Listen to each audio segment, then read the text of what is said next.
Darling, तुम्हें डरने की जरूरत नहीं है। अपुन तुझे बहुत अच्छे से रखेगा, तुम्हारा बेहतर ख्याल रखेगा। तुम्हारा चेहरा बहुत ही ज्यादा खूबसूरत है। अगर उसे नुकसान पहुंचा तो तुम काफी अगली दिखोगी। ये बोलते हुए शंकर के चेहरे पर एक शातिर मुस्कान आ गई थी। इसी के साथ शंकर ने गंदी नजरों से विराज की ओर देखा और बोला, क्या हुआ लड़के? तू तो बोल रहा था कि तू फाइट करने में बहुत अच्छा है, तो चल फिर शुरू हो जा।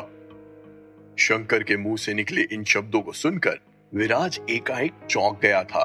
जब विराज की नजर जाह्नवी पर पड़ी तो वो जाह्नवी के लिए कुछ ज्यादा ही एंग्शियस हो गया था। विराज को देखकर उन अंकल से रहा नहीं गया और तुरंत ही उन अंकल ने मुंह खोलते हुए शंकर से कहा, उस लड़की को छोड़ दे, मैं तुझे यहां से जाने दूंगा। ओ बुढ़ाऊ, ये लड़की क्या आ गई? अपन तो तुझे भूल ही गया। अब क्यों फड़फड़ा रहा है? जब अपन तुझसे इज्जत से बोल रहा था तब तो तू अपन को बड़ा ज्ञान बांट रेला था। अब क्या हुआ? पैंट ढीली हो गई क्या? ये बोलते हुए शंकर अपने हाथ से जाह्नवी के गाल पर हाथ फेर रहा था। हालांकि शंकर के हाथ का प्रेशर जाह्नवी की गर्दन पर काफी हल्का था, लेकिन उसके बाद भी जाह्नवी का दम घुट रहा था और वो खांसने लगी थी, जैसे मानो किसी ने उसका गला दबा दिया हो। छोड़ दो उसे, जाने दो। जाह्नवी की यह हालत देखकर विराज का गुस्सा पूरे उबाल पर आ चुका था और विराज के कदम धीरे धीरे शंकर की तरफ बढ़ने लगे थे। जैसे ही शंकर ने देखा कि विराज उसी की तरफ बढ़ रहा है तो तुरंत ही शंकर ने सॉफ्ट वार्निंग देते हुए कहा, सुन लड़के, अपन तुझे बोल रहा है कि तू जिधर खड़ा है उधर ही खड़ा रहे। अगर एक भी कदम तूने आगे बढ़ाया तो अपन तेरी इस खूबसूरत बंदी को हलाल कर देगा। दूसरी तरफ जाह्नवी का दम घुटता जा रहा था और वो लगातार खांसते जा रही थी। ऐसा लग रहा था जैसे जल्दी जाह्नवी अल्लाह को प्यारी हो जाएगी। लेकिन उसी वक्त एक जोरदार चीख बाहर निकली जो उस पीले बाल वाले लड़के के मुंह से बाहर आई थी। आह! उस चीख ने सभी का ध्यान उस पीले बाल वाले लड़के की तरफ डाला। जब विराज ने देखा कि शंकर का ध्यान उसकी तरफ नहीं है तो विराज तुरंत ही शंकर पर हमला करना चाहता था, जिससे वो जाह्नवी को उसके चंगुल से छुड़ा सके। लेकिन इससे पहले कि विराज अपनी कोई हरकत करता, शंकर के ऊपर पीछे से एक जोरदार हमला हुआ और उस हमले के साथ ही शंकर के मुंह से कुछ शब्द बाहर आए। अंकल, तुम तो बहुत चालाक निकले, कायर की तरह पीछे से हमला करते हो। शंकर के कदम अब लड़खड़ाने लगे थे और इसी के साथ विराज को शंकर के पीछे उन अंकल के दर्शन हुए जिनके चेहरे पर मुस्कान थी। जब विराज और उन अंकल की नजरें आपस में भिड़ी तो उन अंकल ने अपना मुंह खोलते हुए कहा, 10 साल पहले मैंने इस मूव को किसी के ऊपर आजमाया था और वो बराबर ठीक निशाने पर बैठा था। आज 10 साल बाद भी मेरे मूव में इतनी एक्यूरेसी है, ये मुझे पता नहीं था। ये बोलते हुए उन अंकल ने शंकर की ओर देखा और एक शातिर मुस्कान के साथ अपना मुंह खोलते हुए कहा, मैंने तुम्हें पहले ही कहा था, दुनिया में ऐसी कोई चीज नहीं है जिससे मैं डील नहीं कर सकता। मोटे, क्यों अपने लिए प्रॉब्लम्स क्रिएट कर रहा है? अंकल, अपुन ने तुम्हें अपना गुरु समझा और तुमने अपुन की पीठ में खंजर मारा। कोई नहीं, आज नहीं तो कल अपुन तुझसे जरूर निपटेगा। शंकर ने उन अंकल को कोसा और उसके बाद वहां से भागने लगा था। जब विराज ने देखा कि शंकर भाग रहा है तो तुरंत ही विराज उसके पीछे जाने के लिए दौड़ा। लेकिन जब विराज ने जाह्नवी को देखा जो जमीन पर गहरी गहरी सांसें ले रही थी तो विराज के कदम उधर ही रुक गए थे। भागते हुए विराज जाह्नवी के पास पहुंचा और उसकी मदद करने लगा। जाह्नवी, आई एम सॉरी, मैं ठीक से तुम्हें प्रोटेक्ट नहीं कर पाया। नहीं विराज, ऐसा कुछ भी नहीं है, मैं एकदम ठीक हूं। जब जाह्नवी के मुंह से ये शब्द बाहर आए तो उसका चेहरा पूरा पीला पड़ चुका था और वो लगातार खांसते जा रही थी। जाह्नवी की हालत देखकर विराज का दिल थम सा गया था। उसके दिल में तेज दर्द की सुगबुगाहट शुरू हो गई थी। तुम कह रही हो कि तुम एकदम ठीक हो, लेकिन मुझे पता है कि तुम ठीक नहीं हो और तुम हमेशा मुझसे झूठ बोलती हो। मैं तुम्हें हॉस्पिटल लेकर चलता हूं, विराज ने जाह्नवी से कहा। यंग मैन, तुम्हें टेंशन लेने की जरूरत नहीं है, बस इसे सफोकेशन हो रहा है। थोड़ी देर में बिटिया एकदम ठीक हो जाएगी, हॉस्पिटल ले जाने की कोई जरूरत नहीं है। उसी वक्त विराज को उन अंकल की आवाज पीछे से सुनाई दी। तुरंत ही विराज ने अपनी गर्दन पीछे की ओर घुमाई तो देखा कि वो अंकल अपने दोनों हाथों को पीछे करके विराज के ठीक सामने ही खड़े थे। विराज ने अपना मुंह खोलते हुए कहा, uncle thank you so much. अगर आप नहीं होते तो मुझे डर था कि वो लोग मेरी जानवी को लेकर चले जाते। आपने हम दोनों की जान बचाई है, मैं आपका ये एहसान कैसे चुका सकता हूँ। ऐसी कोई बात नहीं है बच्चे, मैंने तुम्हारी इसलिए मदद की क्योंकि तुम्हारा दिल बहुत अच्छा है। तुम एक अच्छे इंसान हो, इसीलिए नहीं कि तुम्हारी मदद करने का तुमसे कोई एहसान ले सकूं। अब तुम दोनों एकदम ठीक हो तो मुझे लगता है कि मुझे अब चलना चाहिए। इसी के साथ वो अंकल पीछे मुड़े और वहां से जाने लगे थे। जैसे ही विराज ने देखा कि वो अंकल वहां से जा रहे हैं तो तुरंत ही विराज खड़ा हुआ और उसने उन अंकल को रोकते हुए कहा, अंकल मुझे पता है कि आप मुझसे कोई फेवर नहीं लेंगे, लेकिन कम से कम आप मुझे अपना नाम तो बता ही सकते हैं। जैसे ही विराज के मुंह से ये शब्द बाहर आए वैसे ही वो अंकल खिलखिलाते हुए हंसने लगे थे। नाम में क्या रखा है, मेरा नाम है शहंशाह। वैसे तुम मुझे प्यार से शाह बुला सकते हो, ये मेरा सरनेम है और सभी मुझे शाह बुलाते हैं। अंकल शाह, शहंशाह, बूढ़ा शहंशाह। ये बोलते हुए विराज के चेहरे पर मुस्कान आ गई थी। बेटा मेरे नाम का मजाक बना रहे हो, एक बूढ़े आदमी से ऐसे बातें नहीं करते हैं। अपनी गर्लफ्रेंड का अच्छे से ध्यान रखो, इसे तुम्हारी अभी बहुत जरूरत है। ये बोलते हुए अंकल शाह भी जोर से हंसे और अपनी बात रखने के बाद वहां से चले गए थे।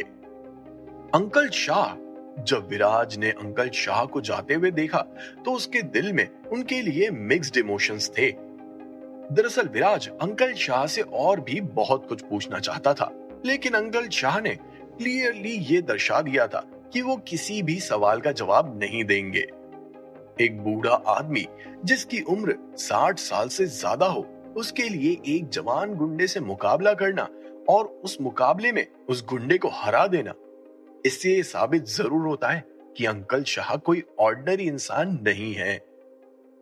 विराज की मदद करने के बाद अंकल शाह ने विराज से रिटर्न में कुछ भी नहीं मांगा और वहां से चले गए। इससे ये भी प्रूव होता है कि वो कितने फ्री माइंडेड पर्सनालिटी हैं। कम शब्दों में कहें तो विराज की मुलाकात एक ऐसे बूढ़े इंसान से हुई जिसे देखकर विराज काफी प्रभावित हुआ था। कहीं ना कहीं विराज को भी ऐसा लग रहा था कि कभी ना कभी उसकी मुलाकात फिर से अंकल शाह से होने वाली थी। विराज विराज। जब विराज अपने ही ख्यालों में खोया हुआ था तो उसे एक और आवाज सुनाई दी जो जानवी के मुंह से बाहर आई थी। क्या क्या हो गया जानवी? तुरंत ही विराज ने जानवी से पूछा। मुझे कुछ नहीं हुआ है, मैं तो एकदम ठीक हूं। तुम्हें क्या हुआ है? तुम कौन से ख्यालों में खोए हुए हो? जानवी ने विराज से पूछा। मैं कुछ नहीं, बस वो अंकल शाह के बारे में सोच रहा था। किसी एंजल की तरह आए और हमें बचाकर चले गए, विराज ने जानवी से कहा। सही कहा। तो चलो फिर अब हम भी यहां से निकलें, या तुम्हारा यहीं रहने का इरादा है? जैसे ही जानवी के मुंह से ये शब्द बाहर आए वैसे ही विराज ने जानवी को सहारा देते हुए उठाया और उसे कार की तरफ ले जाने लगा था। दोनों कार में बैठकर फीनिक्स मॉल की ग्राउंड पार्किंग से बाहर निकल गए थे। आधे घंटे की ड्राइव के बाद विराज की कार जानवी के अपार्टमेंट के बाहर जाकर रुक गई थी। हम पहुंच गए, विराज ने जानवी से कहा। जैसे ही जानवी कार से बाहर निकली वैसे ही विराज ने जानवी से कहा, अपना ध्यान रखना। लेकिन जानवी के इंटेंशंस तो कुछ और ही इशारा कर रहे थे।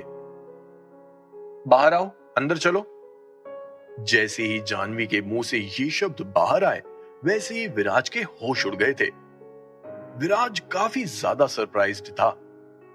हालांकि विराज अभी भी जानवी को अपनी फ्यूचर गर्लफ्रेंड की नजर से देखता था, लेकिन उन दोनों को वापस रीयूनाइटेड हुए बस कुछ ही दिन हुए थे।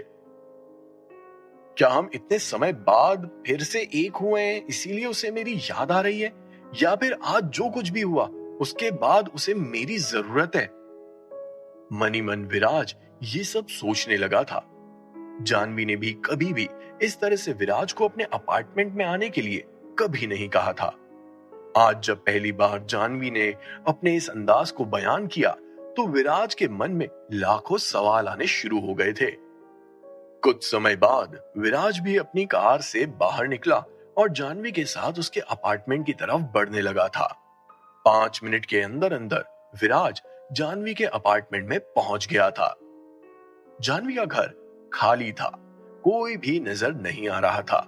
जानवी का अपार्टमेंट बहुत ही खूबसूरत था। बड़ा सा लिविंग रूम, मॉड्यूलर किचन और जानवी को सफाई का बहुत शौक था, इसलिए घर भी एकदम नीट एंड क्लीन था। जब विराज जानवी के कमरे में घुसा तो उसने देखा कि कैसे जानवी ने अपने पूरे कमरे को सजा रखा है। पिंक वॉल से उसका कमरा काफी वार्म लग रहा था। तुम बैठो, मैं शावर लेकर और कपड़े बदल कर आती हूं। ये बोलते हुए जानवी ने विराज को लिविंग रूम में सोफे की तरफ इशारा किया और फिर से अपना मुंह खोलते हुए बोली, मेरा लैंडलॉर्ड आ सकता है क्योंकि मुझे पिछले महीने का वाटर एंड इलेक्ट्रिसिटी बिल भरना है। चिल, कोई प्रॉब्लम नहीं है, ओपन सोसाइटी है, अगर वो आए तो तुम प्लीज पे कर देना। जानवी की बात सुनकर विराज ने अपना सर हिलाया और सोफे पर बैठ गया था, लेकिन उसे काफी अनईजी फील हो रहा था। एक तो बहुत समय बाद इस तरह से जानवी विराज को अपने घर लेकर आई थी और अब वो शावर लेने और कपड़े बदलने भी जा रही थी। ये सब सोचते हुए विराज के दिमाग में घंटियां बज रही थी। वैसे तो विराज को पता था कि हर लड़की कंफर्टेबल होने के लिए शावर लेती है और रात को लूज कपड़े पहनती है, लेकिन उसके बाद भी विराज के मन में ख्यालों की लड़ियां लग गई थी। जानवी के उस शातिर अंदाज को देखकर कहीं ना कहीं मनी मन विराज को लग रहा था कि आज उसका शिकार तो नहीं होने वाला है। जब विराज ये सब सोच रहा था तो उसे वॉशरूम से पानी की आवाज आ रही थी। मनी मन विराज जानवी को शावर लेते हुए देखने लगा था और उसे काफी ज्यादा अनकंफर्टेबल फील होने लगा था। पास्ट में जब विराज मोनिका के साथ था तब उसे ऐसी फीलिंग कभी नहीं आई थी, लेकिन जानवी के साथ विराज को ऐसी फीलिंग आती थी जिसे सोचकर वो पूरी तरह से कंट्रोल से बाहर हो जाता था। नहीं, मैं वो सब नहीं कर सकता। अगर मैंने जानवी के साथ वो सब किया तो फिर मेरे में और उस गुंडे शंकर में फर्क ही क्या रह जाएगा? विराज का दिमाग घोड़े से भी तेज भागने लगा था। पानी की आवाज उसके कानों में गूंज रही थी। तुरंत ही विराज ने टीवी चालू किया और उसे फुल वॉल्यूम में कर दिया था, जिससे विराज को वॉशरूम से पानी की वो आवाज नहीं आए। चलो, पानी की आवाज तो विराज ने रोक दी थी, लेकिन जानवी की आवाज को विराज कैसे रोक सकता था? विराज, विराज, क्या तुम मेरे लिए एक फेवर करोगे? जैसे ही विराज ने अपने दिमाग में ये डिसाइड किया कि वो फालतू के ख्यालों को अपने दिमाग में नहीं आने देगा, वैसे ही वॉशरूम से उसे जानवी की सुरीली आवाज सुनाई दी थी। हे भगवान, ये मुझसे अब क्या करवाना चाहती है? विराज ने मन ही मन सोचा। वैसे विराज जानवी को पूरी तरह से इग्नोर करना चाहता था, लेकिन उससे ये हो नहीं पाया। जानवी की बात सुनकर विराज के कदम वॉशरूम की तरफ बढ़ने लगे थे। हाँ बोलो, क्या हो गया? विराज ने जानवी से पूछा। विराज, मैं टॉवेल लेना तो भूल ही गई, क्या तुम बालकनी से मुझे मेरा टॉवेल लाकर दे सकते हो? जैसा हिंदी फिल्मों में होता है वैसा ही कुछ विराज के साथ हो रहा था। जानवी के मुंह से निकले शब्दों को सुनकर विराज के रोंगटे खड़े हो गए थे। आखिर विराज क्या करने वाला था? क्या जानवी का ये फेवर विराज को फंसाने का एक तरीका था? क्या होगा जब विराज जानवी को टॉवेल ला कर देगा? क्या जानवी आज की रात विराज का शिकार करने वाली थी? क्या विराज अपने आप को इस सिचुएशन से बचा पाएगा? जानने के लिए सुनिए cash on my mind on pocket FM.